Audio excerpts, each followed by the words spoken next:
Hi guys, Dale and Jason here from Rig 51, and we're bringing you another quick online cocktail tutorial today. We were lucky enough this week to receive and be gifted a bottle of probably our favourite spirit outside of whiskies. This is Freya Birch Spirit. We received a bottle of the original. We also received a bottle of the Woodsmoke, so we'll make a drink with each. There is a gin available out there, but we didn't get a bottle of that. So Cocktail masterclass for another day. Another day. But for today, we're going to go on with making two drinks, and that's going to be a Sage Sazerac and a Black Cherry Brooklyn. The reason we're using an American theme is because we're going to show you that Freya can fill the boot of these iconic drinks, which usually use rye and bourbon. And that kind of goes on to the complexity of it. Yeah, it stands up really well against barrel-aged spirits. I think that's probably why we love this drink so much, because it's actually a clear spirit, but it has all the characteristics without adding extra botanicals. It just is how the spirit tastes. Some of the notes you'll get is a young rye or a tequila, lots of green notes and a touch of peach. But yeah, it just works really well, and we'll crack on with the cocktails. So, the first drink we're going to make is the Sage Sazerac. Now, I was lucky enough to get this in the Difford's Guide, but I'm going to teach you how to make it at home with the original specs. So you're going to need 4 ingredients for this. You'll need Freya Birch Spirit, some Tarquin's Pastis, Angostura Orange Bitters, and some Sage Syrup. Now, if you don't have these, there is substitutes. You can use something like an Absinthe or Pernod Pastis instead of Tarquin's. You can use any orange bitters or grapefruit bitters. It might be quite nice. As for the sage syrup, if you have any simple syrup at home or sugar syrup, you can infuse this with a cold infusion by putting fresh sage leaves inside the syrup for 1 to 3 days, or the longer the better really. But what I've done, I've added a bit of colour by boiling 2 to 1 sugar to water with fresh sage leaves until the sugar dissolves, and that has only made it a 10-minute job rather than a few days. So there's my infusion there. So onto the cocktail, we're going to need a vessel. I'm using a crystal cut glass here. It reminds me of a cockatier, very small, which the cockatier was the first vessel that a Sazerac was made in. But you can use something like a tumbler or even a stemmed glass like a coupe. It's absolutely fine. But the outcome is with no ice at the end of this. So what we're going to do to start with is we're going to put 5 ml of our pastis or absinthe into your glass. That's just a bar spoon. And what that's going to do is going to wash it, it's going to rinse it to give you the aromas. So to do that all the way to the top, to make sure that we've got lots of the glass filled with those aromas, we're going to fill it with water. This is just water going in there. So we'll leave that to one side whilst we make the drink. Now I've got a pre-iced mixing glass right here, but I'm going to get rid of any diluted water.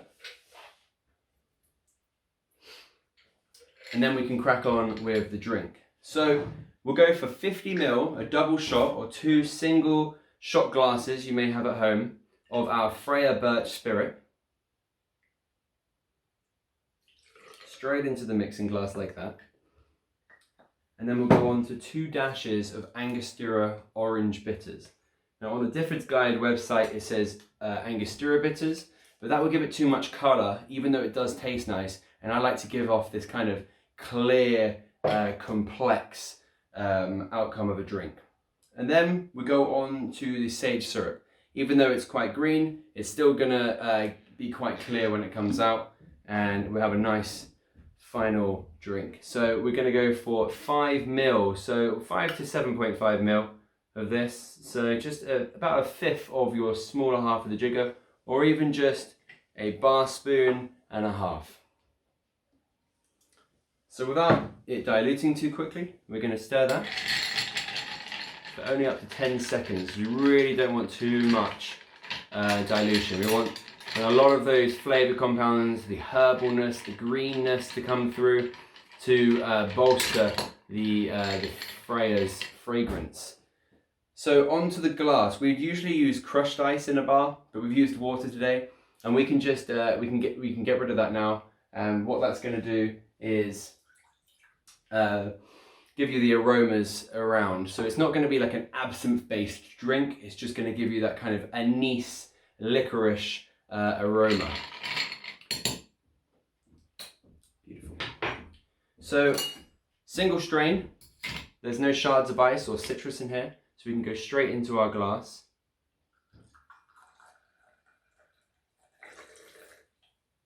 Like this. And there we have our sage Sazerac.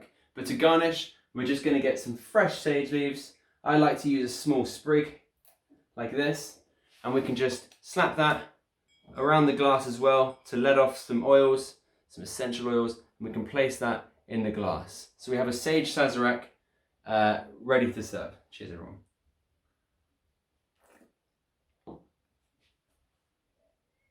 So, onto the Black Cherry Brooklyn. Now this is just a variation of the classic Brooklyn, which in turn is a variation of the Manhattan cocktail, which is essentially bourbon and rye with some bitters and sweet vermouth.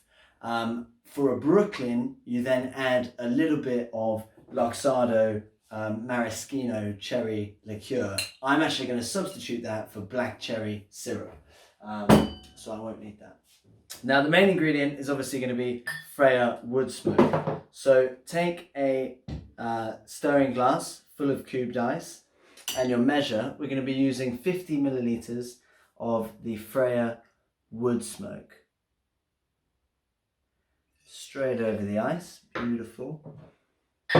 I'm then going to be using a single measure, or 25 milliliters of Martini Rosso sweet vermouth. You can use any sweet vermouth you can get your hands on. To be honest, it'll probably be this because they sell it in most shops. It's really, really easy to find. Antica Formula by Capano is one of my favourite vermouths. The cherry in this, I'm just going to take a really generous bar spoon of the syrup that comes with these black glacier cherries. It's got a really nice flavour. I'm even going to add a little bit extra, so I'm doing about 1.5 spoons now of the syrup, and give that a little stir and really try and get that in. It doesn't matter if a cherry's in there as well. The last ingredient for this drink is bitters. Now in a classic drink you might use Angostura, you might use Abbott's or Bocca's bitters for a Manhattan or maybe a Brooklyn. You could even get away with orange bitters. I'm going to be using these Fee Brothers barrel-aged whiskey bitters, which have a really nice, almost cola nut kind of flavour. Now just stir that drink. I can see it's been on ice for 10-15 seconds already. So give it a really quick blast until the glass starts to mist up and you know it's at a decent drinking temperature.